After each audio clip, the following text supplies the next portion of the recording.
आम्ही कधीही स्वार्थासाठी भाजपबरोबर राहिलो नाही। हिंदू मतांची विभागणी होऊ नये म्हणून केलेली युती 25 वर्षे टिकली, पण भाजपने खरे दात दाखवायला सुरुवात केल्यानंतर आम्ही तो जबडा फाडून बाहेर आलो आणि आम्ही स्वतंत्र भूमिका घेतल्या।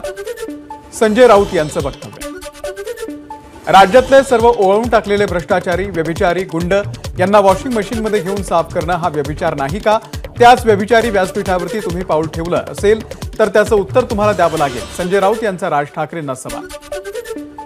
महाराष्ट्राच्या स्वाभिमानासाठी निर्माण झालेला एक पक्ष महाराष्ट्राच्या शत्रूंना पाठिंबा देत असेल तर लोकांच्या मनामध्ये प्रश्न निर्माण होतील, याची उत्तरं त्यांनी दिली पाहिजेत। नवनिर्माणाचा नवनिर्माण पक्ष कसा झाला?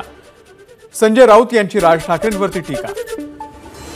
तंबाखूच्या पुडीवरती आरोग्यास हानिकारक आहे असं लिहिलेलं असतानाही तंबाखू खाण्याची अर्थातच कळतं पण वळत नाही अशी भूमिका का घेतली जाते? राज्यातील एका स्वायत्त आवाजानं स्वायत्तता गमावली, हे बघून मराठी मन नक्कीच दुखवलं असेल। रोहित पवार यांची खोचक पोस्ट।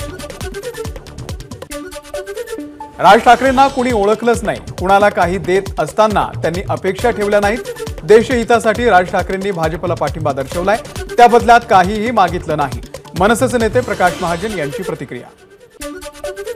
सांगलीमध्ये काँग्रेस नेत्यांची संध्याकाळी 4 वाजता बैठक, विशाल पाटील अपक्ष लढणार की नाही या संदर्भात निर्णय होण्याची शक्यता। ठाकरे गटाकडे असलेल्या आणि 26 एप्रिलला दुसऱ्या टप्प्यामध्ये मतदान असलेल्या मतदारसंघामध्ये उद्धव ठाकरेंच्या प्रचार सभा। 21 एप्रिलला बुलडाणामध्ये, 22 एप्रिलला यवतमाळ, वाशिम, 23 एप्रिलला परभणी आणि 24 एप्रिलला हिंगोलीमध्ये उद्धव ठाकरेंच्या सभा। दुष्काळाची परिस्थिती, शेतकऱ्यांची अडचण सतत मांडत आलोय। नाझरेमध्ये एक थेंब पाणी नाही, महाराष्ट्रामध्ये फक्त 35% पाणी शिल्लक आहे, मात्र सरकार असंवेदनशील असून प्रचारामध्ये व्यस्त आहे। त्यांना दुष्काळाचं काही देणं घेणं नाही, सुप्रिया सुळेंची सरकारवर टीका। 10-15 दिवसांपूर्वी राज ठाकरे दिल्लीमध्ये भाजपच्या मोठ्या नेत्यांना भेटले, तेव्हाच त्यांची लाईन ही बऱ्यापैकी क्लिअर झाली होती, मात्र मनसेची मतं कोणाच्या पारड्यात पडतील हे काळच ठरवेल। राज यांच्या निर्णयावरती सुप्रिया सुळेंची प्रतिक्रिया। लोकसभा निवडणुकीमध्ये काँग्रेस पक्ष एकाही जागेवरती विजयी होणार नाही, संजय निरुपम यांचा दावा। लोकसभेनंतर काँग्रेस नेते तोंड लपवून फिरणार, निरुपम यांची काँग्रेस नेत्यांवरती टीका। काँग्रेस पक्ष म्हणजे बंद पडलेल्या मोबाईलमधील सिम कार्ड, मनसेचे नेते संदीप देशपांडे यांची काँग्रेसवरती टीका। साताऱ्याच्या महादेव जानकर यांना परभणीमधून उमेदवारी दिली, इथल्या नागरिकांना काही काम पडलं तर साताऱ्यातून करणार आहेत का? महाविकास आघाडीचे उमेदवार संजय जाधव यांचा जानकरांवरती हल्लाबोल। परभणीमध्ये महायुतीचे उमेदवार महादेव जानकर यांना मराठा तरुणांनी दाखवले काळे झेंडे, पालम तालुक्यातील भोगाव मारुती गावामध्ये जानकरांना मराठा तरुणांचा विरोध। काँग्रेस प्रदेशाध्यक्ष नाना पटोले यांच्या कारला भंडाऱ्यामध्ये अपघात, उभ्या कारला ट्रकनं दिली धडक, त्यावेळी पटोले मीटिंग घेत असल्यानं दुर्घटना टळली। पटोलेंच्या कारला धडक देऊन चिरडण्याचा प्रयत्न करण्यात आला, हा गंभीर प्रकार असून घातपाताचा प्रयत्न होता का? अतुल लोंढे यांचा सवाल। तर विरोधी पक्षांना संपवून भाजपला निवडणूक जिंकायची आहे का? लोंढेंचा भाजपवरती निशाणा।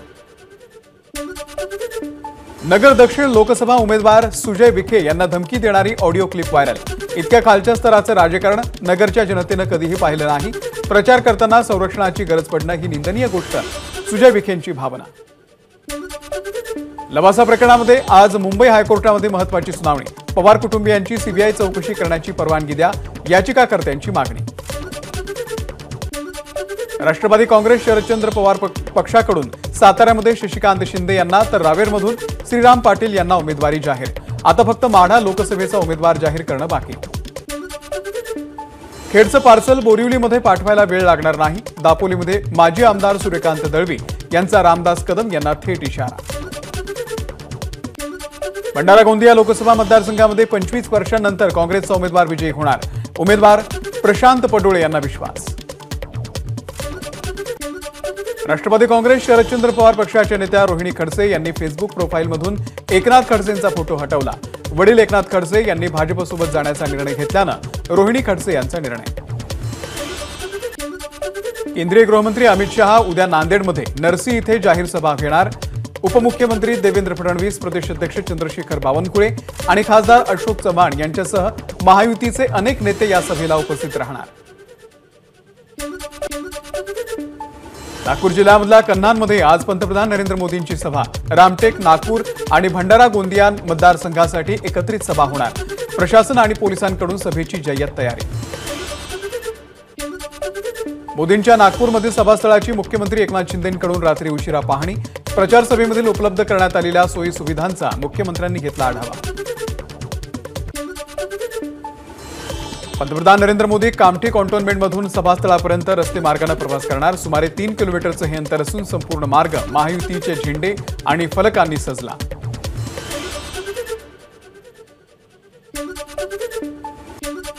नागपूरच्या कन्हानमध्ये होणाऱ्या पंतप्रधान नरेंद्र मोदी यांच्या सभेवरती अवकाळी पावसाचं सावट। नागपूर वेधशाळेकडून शहरासाठी ऑरेंज अलर्ट जारी। वादळी वाऱ्यासह अवकाळी पावसाचा अंदाज। रामटेकच्या इतिहासामध्ये पहिल्यांदाच पंतप्रधान प्रचारासाठी येत आहेत, त्यामुळे कार्यकर्त्यांमध्ये प्रचंड उत्साह। आशिष जयस्वाल यांची भावना।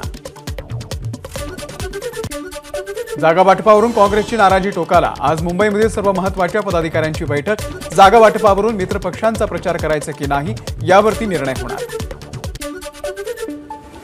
गुपित सांगू लागलो तर समाजामध्ये फिरणं जड जाईल। सुप्रिया सुळेंचा प्रचार करणाऱ्या नातेवाईकांना अजित पवार यांचा इशारा।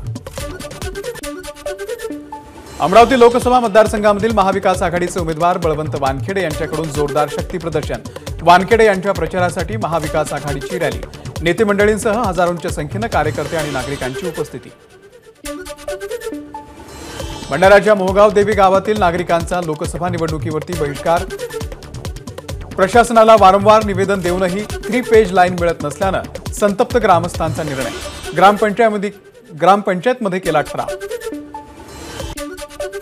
राज्यामध्ये एकूण 99,114 मतदान केंद्र। आगामी निवडणुकीसाठी 2,641 मतदान केंद्र वाढवली। सर्वाधिक मतदान केंद्र पुण्यामध्ये तर सर्वात कमी सिंधुदुर्गमध्ये। मतदान जनजागृतीसाठी चिपळूणच्या सावर्डे येथे वालावलकर स्पोर्ट्स कॉम्प्लेक्समध्ये विद्यार्थ्यांनी साकारली 100 फुटांची मानवी रांगोळी। महाविद्यालयीन विद्यार्थी आणि कर्मचाऱ्यांचा उपक्रमामध्ये सहभाग। गोदावरी नदीचा पूर नियंत्रित करण्यासाठी पालिकेकडून उपाययोजना। पंचवटीमध्ये होळकर पुलाखाली स्मार्ट सिटीच्या माध्यमातून मेकॅनिकल गेट बसवण्याचं काम सुरू। या गेटमुळे हा पूर कितपत नियंत्रित होणार, पर्यावरण प्रेमींचा सवाल। लासलगावसह नाशिक जिल्ह्यातील सर्व बाजार समित्या आजही बंदच राहणार। उमराणा, सटाणा, नामपूरसह काही ठिकाणी खासगी पद्धतीनं खरेदी विक्री सुरू। नागपूरसह वर्धा, अमरावती, बुलडाणा, वाशिमसाठी नागपूर प्रादेशिक हवामान कार्यालयाकडून आज पावसाचा ऑरेंज अलर्ट। नागपूर जिल्ह्यातील कन्हानमध्ये पंतप्रधान मोदींची सभा होणार असून महायुतीच्या नेत्यांची पावसाच्या शक्यतेमुळे चिंता वाढली।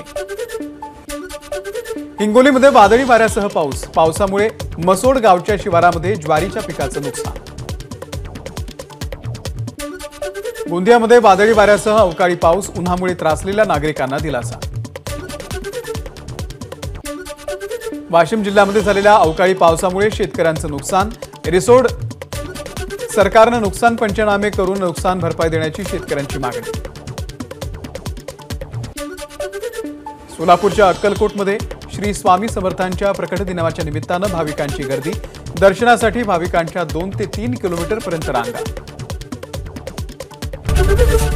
एबीपी माझा, उघडा डोळे बघा नीट।